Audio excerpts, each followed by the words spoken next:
ভগবানকে চিনতে পারবেন। এক রাজা ছিল আর মন্ত্রী ছিল, দুজনই ভগবানের ভক্ত, কিন্তু মন্ত্রীটা এত ভগবানকে বিশ্বাস করতেন, কথায় কথায় ভগবান যা করে মন করেছে।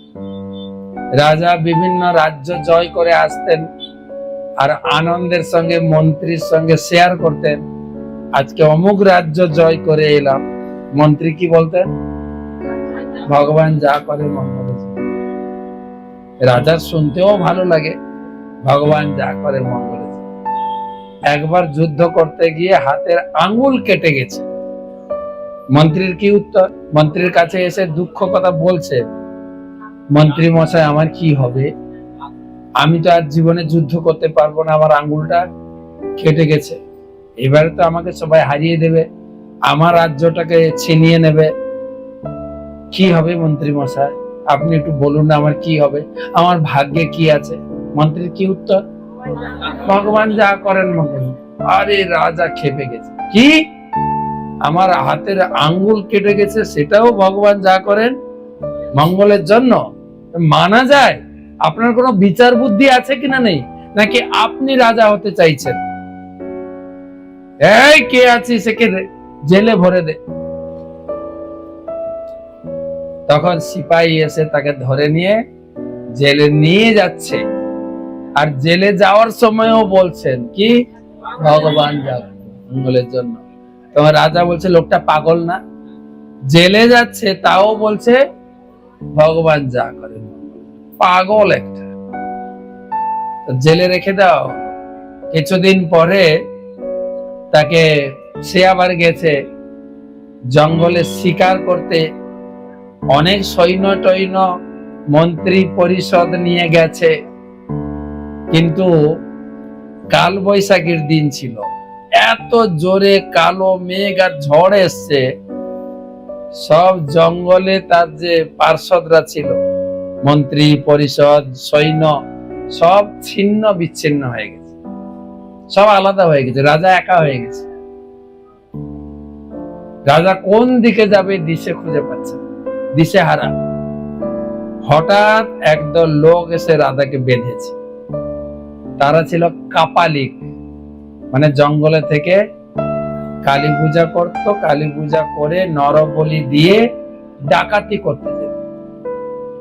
তারা ওই রাত্রে কালী পূজাতে নরবলি দেবে একটা মানুষ ধরে এনেছিল, কোনো মতে পালিয়ে গেছে।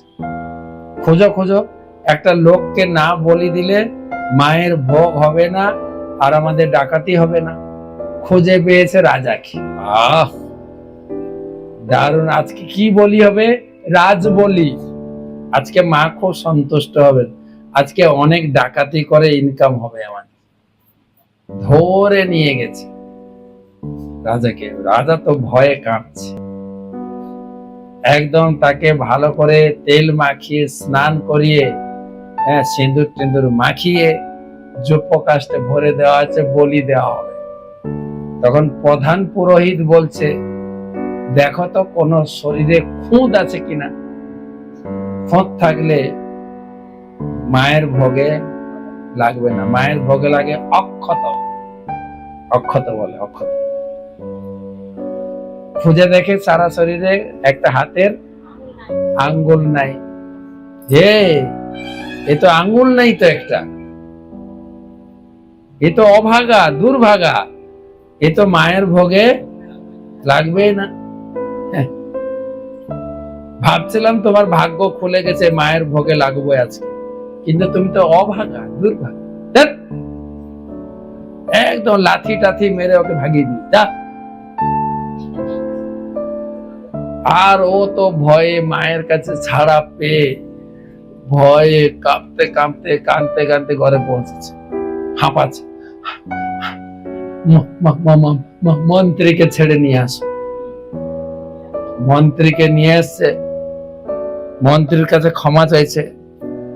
কি বলবো, সত্যি আপনি যা বলেছিলেন ভগবান যা করেন মঙ্গলের জন্য, আজকে আমি হাড়ে হাড়ে উপলব্ধি করেছি।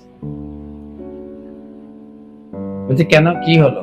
আর বলবে না, সে দুঃখের কথা আমরা গেলাম শিকার করতে, কাল বৈশাখের ঝড়ে সব হারিয়ে গেলাম, আমি একা হয়ে গেলাম, আর কাপালিকেরা আমাকে ধরে নিয়ে গেছে বলি দেবে। ভাগ্যিস আমার আঙ্গুলটা কেটে গিয়েছিল, না হলে আঙ্গুল না কাটলে আজকে গর্দান কাটত। তো আমি আপনার কাছে ক্ষমা চাইছি, সেদিন আপনার কথাটা আমি বুঝতে পারিনি, উপলব্ধি করতে পারিনি। আজকে হ্যাঁ, আমাদের ভগবান কারোর অমঙ্গল করেন না। আমরা তাৎক্ষণিক বিচার বিবেচনা করতে পারি না, একে অপরকে দোষারোপণ করি, তোমার জন্য আমার এটা হয়েছে। কিন্তু বাস্তবিক পক্ষে এই জগতে ভগবানের ইচ্ছা ছাড়া একটা গাছের পাতাও নড়ে না। কেউ উপলব্ধি করতে পারে, কেউ উপলব্ধি করে না। আর যে উপলব্ধি করে সে শান্তিতে থাকে, যে উপলব্ধি করে না মাথার চুল ছিঁড়ে নিজেকে নষ্ট করে, কি হবে আমার করছে না। তো সেই জন্য ভগবান সবাই, ভগবান সুহৃদম সর্বভূতানাম,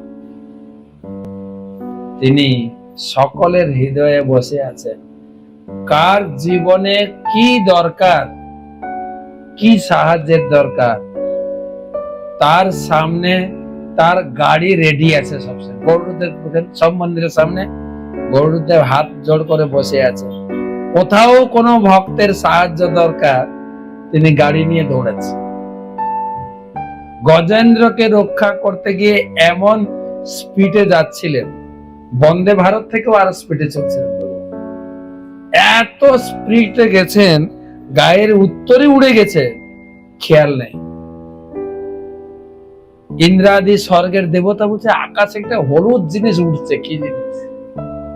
তখন ইন্দ্র বলছেন ভগবান তার ভক্তকে রক্ষা করার জন্য এত দ্রুত গতিতে গেছেন, গায়ের উত্তরে যে উড়ে গেছেন সে খেয়াল নেই।